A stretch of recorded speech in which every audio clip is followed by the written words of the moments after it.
आवाज़ की दुनिया के मेरे दोस्तों, मैं आरजे स्निग्धा एक बार फिर क्रेज़ी फिल्म स्टूडियोज़ पे आप सभी का स्वागत करती हूँ।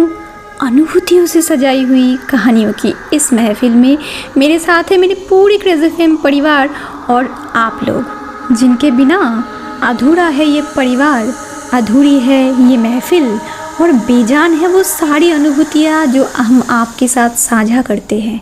तो दोस्तों, आज हम अमावस की वो काली रात जो पिछले एपिसोड में हम आपको बताए थे, उसकी पहली स्टोरी हम बता चुके हैं। आज हम आपके सामने पेश करने जा रहे हैं उसी से रिलेटेड दूसरी कहानी।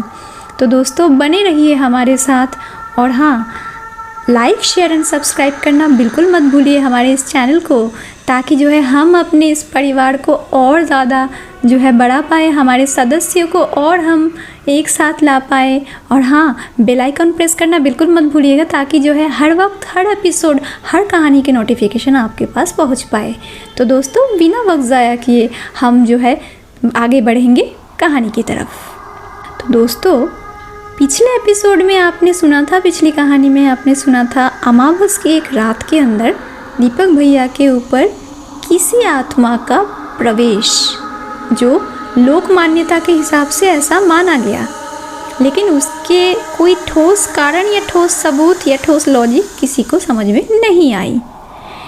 इस बार जो कहानी है, क्योंकि दीपक दा के साथ घटी हुई इस घटना के तुरंत बाद ये कहानी सबके सामने आई, क्योंकि हमारे जो बड़े बुज़ुर्ग थे, हमारे जो पिता और वही इलाके में रहने वाले सारे अंकल, सब लोग जो है इसको लेकर बात कर रहे थे कि इससे पहले इस घटना का जो है रिपीटेशन हुआ था। महज कुछ सालों पहले जब यहाँ पे जो है कंस्ट्रक्शन का काम चल रहा था, हमारे घर का भी और दो अंकल थे, उनके घर का भी कंस्ट्रक्शन का काम चल रहा था। उस दौरान इलाका बहुत ही खाली सा था और कंस्ट्रक्शन के दौरान अगर चोरी या इस तरीके की चीज़ों को रोकने के लिए थोड़ा बहुत पहरे के अंदर घर के मालिक, यानी जिनका घर है वो ओनर वगैरह खुद जो है उसका ध्यान रखते थे। तो उस दौरान जिस अंकल का और जो है हमारा घर बन रहा था, हमारे बुज़ुर्ग, हमारे बड़े लोग भी, हमारे पापा जी और वो अंकल सब जो है एक पहरा जो है मतलब बना के चल रहे थे। तो उस दौरान बहुत रात गए और सबसे बड़ी बात है, उन लोगों ने रिमाइंड किया कि वो भी अमावस की ही रात थी जिस दौरान सबसे पहले उस अंकल ने एक भयानक सी बड़ी सी बिल्ली को देखा। बहुत रात गए, कहाँ से पता नहीं वो बिल्ली आन पड़ी। अंकल को बड़ा डाउट हुआ, तो इतनी बड़ी बिल्ली कभी देखी नहीं थी उन्होंने, तो सोचे कि कुछ ऐसा गंदगी ना कर दे। और क्योंकि खुला सा था घर के अंदर जो भी, क्योंकि जो है बंगाली घर और मांस मच्छी कोलकाता के घरों में बहुत ही आम चीज़ है, तो उसके अंदर कुछ इफ़ेक्ट ना पड़े या वो इतनी बड़ी वाली बिल्ली वो घुस ना पड़े, इसके लिए भी, और कहीं वो गंदा कुछ कर ना दे, पोटी वगैरह कहीं कर ना दे, इसके लिए भी वो अंकल जो है एक छोटी सी डंडी उठा के थोड़ा दूर से ही जो है उसको हुश हुश करके ऐसे भगा रहे थे, कोशिश कर रहे थे। बहुत ताज्जुब की बात है, वो बिल्ली टस से मस नहीं होती है, उसका सिर्फ बैक साइड उनको दिख रहा था।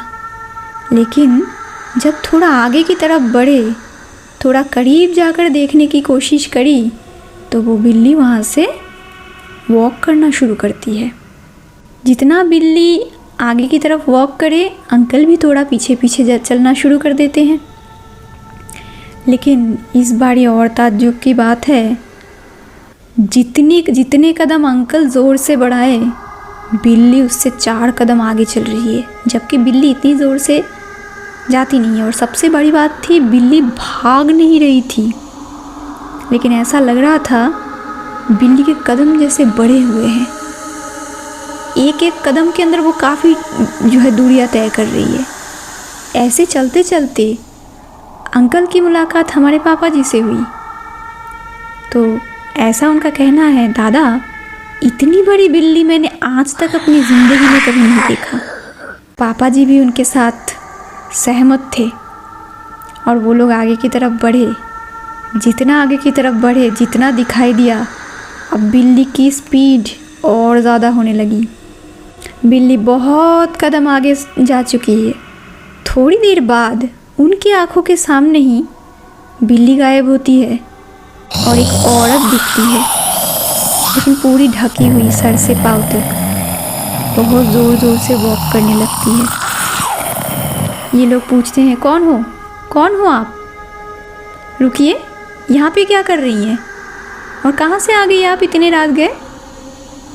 तो औरत ना ही मुड़ती है, ना ही कोई जवाब देती है। बहुत ज़ोर से, बहुत तेज़ से आगे बढ़ती है। तो सबसे बड़ी बात ये थी, औरत दौड़ नहीं लगाती है, लेकिन सबका ये कहना था उसका वॉक करने का जो तरीका था उसके, वो थोड़ा अलग था। ऐसे लग रहा था हवा में चल रही है। बहुत ज़्यादा जो है कदम वो एक साथ जो है ले रही है, बहुत लंबे लंबे कदम, जो कि थोड़ा डाउटफुल रहा। काफ़ी दूर तक चलते हुए जब ठीक पॉन्ड का किनारा आया, सडनली औरत हवा में गायब हो जाती है। इन लोगों का जो है उसी वक्त जो है एक दूसरे की तरफ देखने लग गए। शरीर भारी होने लगता है और क्योंकि हमारे पापा जी बहुत ही हिम्मत वाले थे, अंकल को डरते हुए देखकर बोले, कोई बात नहीं, वो बिल्ली थी, वो बिल्ली भाग गई होगी इनको देखकर। तो अंकल ने पूछ लिया, तो वो औरत कहाँ गई? अभी तो थी, और इतनी तेज़ी से कैसे चल पड़ी और कहाँ गायब हो गई? इतनी बड़ी जगह तो नहीं है कि वो कहीं घुस जाए। कौन से घर की औरत थी? दोनों उस वक्त जो है बहुत परेशान हुए थे, लेकिन हमारे पापा जी को शायद कुछ लगा था, इसलिए उन्होंने बोला चलिए घर चलते हैं। लेकिन उस अंकल के माइंड में वो बात चलती रही और वो काफ़ी डर गए थे। शायद घर आकर उनको दिल का दौरा किस्म का पड़ गया था। लेकिन उस वक्त जो है डॉक्टर को जल्दी बुलाकर उनका जो प्राइमरी ट्रीटमेंट है वो हुआ था, बहुत माइनर सा अटैक ही हुआ था। तो उस वक्त के लिए वो मैटर शांत हो गया। शायद दीपक दा ने भी उसी को देखा होगा। शायद दीपक दा ने उसकी शक्ल देख ली होगी, या कुछ और जो शायद उनको नहीं देखना चाहिए था। शायद ये वाले अंकल इसीलिए बच गए क्योंकि यहाँ पे 2 लोग मौजूद थे और हमारे पापा जी बहुत हिम्मत वाले थे और वो डरे नहीं, वहाँ पे डट के खड़े रहे और अंकल को वापस ले आए। शायद इसीलिए अंकल के साथ वो हादसा नहीं हो पाया, वरना क्या पता शायद दीपक भैया जैसे हश्र इनका भी हो सकता था। कहानी की सच्चाई और क्या चल रहा था वो हमारे समझ के बाहर थे, लेकिन जितनी बार जैसे घटनाक्रम हमारे सामने आते गए, हमारे रोंगटे खड़े होते गए, शरीर भारी होने लग गया था। हम उस रूट को ऑलमोस्ट त्याग दिए थे, वहाँ से चलना बंद कर दिए थे। दूसरी एक लॉन्ग वाली रूट थी, थोड़ी सी ज़्यादा चलना पड़ता था, वहाँ के अंदर थोड़ा ज़्यादा चलना पड़ता था, लेकिन हम उसी रूट को जो है 2 भाई बहन अपना लिए थे, क्योंकि वहाँ से गुजरते हुए बहुत डर लगता था। जब से जो है दीपक दा के साथ वो हादसा हुआ और उसके बाद कान लगा के सुने थे ऐसे दूसरी और रिलेटेड घटनाएं, तो हमारे मन में कहीं ना कहीं वो डर बैठ गया था।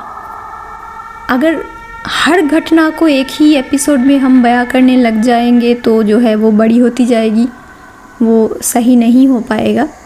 तो इसके लिए हम अगली जो घटना है अगले एपिसोड के अंदर, यानी स्टोरी नंबर 3 के अंदर, इस अगले एपिसोड में हम आपको ज़रूर जो है उसका बयां करेंगे।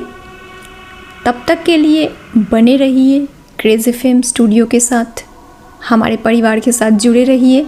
और हाँ, जो लोग नए तरीके से या पहली बार सुन रहे हैं हमारे इस कहानी क्रम को, तो वो लोग ज़रूर इससे पहले के जो अमावस की जो काली रात की जो पहले के सारे एपिसोड्स वो प्लेलिस्ट में दिए गए हैं, उनको ज़रूर जो है सुनिएगा और बने रहिएगा क्रेज़ी फिल्म स्टूडियो परिवार के साथ। तब तक के लिए गुड नाइट, शब बखैर। Thank you so much.